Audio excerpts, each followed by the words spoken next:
We usually treat sacred texts like artifacts behind glass.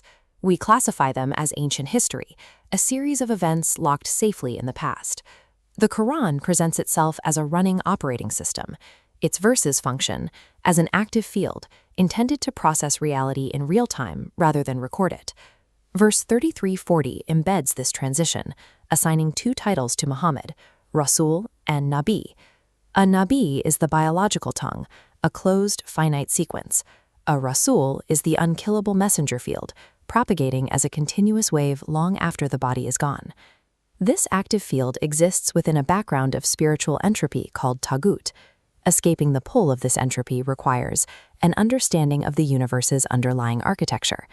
In the Adam narrative, human behavior bifurcates into two competing strands. Verse 530 defines the taking-strand, driven by the illusion of material power. Verse 529 defines the surrendering-strand, the fitra, maintained through alignment and sacrifice. Throughout history, these two strands remain tightly wound. In the mundane moments of daily life, the taker and the surrenderer often appear indistinguishable to the untrained observer. Human history is the continuous collision of these two topologies. This friction inevitably generates a systemic stress test designed to separate the two. That stress test is fire. In the Quranic framework, it functions as a diagnostic tool, forcing the two invisible strands to reveal their true properties. When Ibrahim is cast into the furnace in verse 2169, the fire is commanded to be coolness and safety. This is a fundamental reversal of the element's nature. The cooling occurs because Ibrahim's soul is aligned with the surrendering strand, which the fire cannot consume. The taking strand, the path of pharaohs and stone idols, possesses no such immunity. It is the material obsession with power that actually burns. Abraham's destruction of the idols disrupted the material logic of the taking strand. It was a physical intervention to restore the integrity of the divine circuit.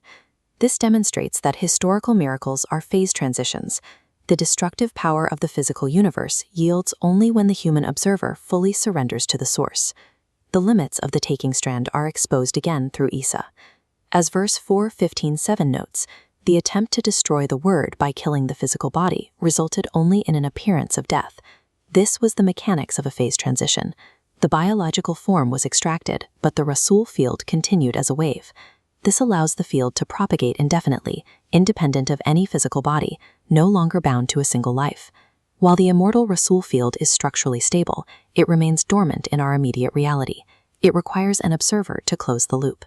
A circuit of this complexity requires a local operator to function. The active field and the competing strands of reality are waiting for the intervention of the reader. Verse 1912 provides the instruction, "O Yahya, take the book with strength."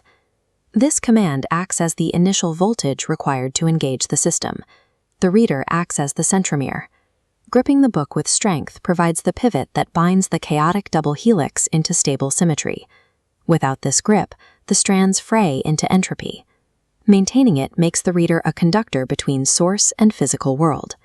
Since verse 39:23 is a living field, the reader occupies the same functional position as the ancient messengers. We aren't separated by a 1400-year gap. We are co-participants in the active Rasul field, separated only by our degree of engagement. The biological prophetic line is now completely sealed. The continuation of the message rests with the intellect of the observer. The book is in your hands. Taking it with strength is the only way to close the loop.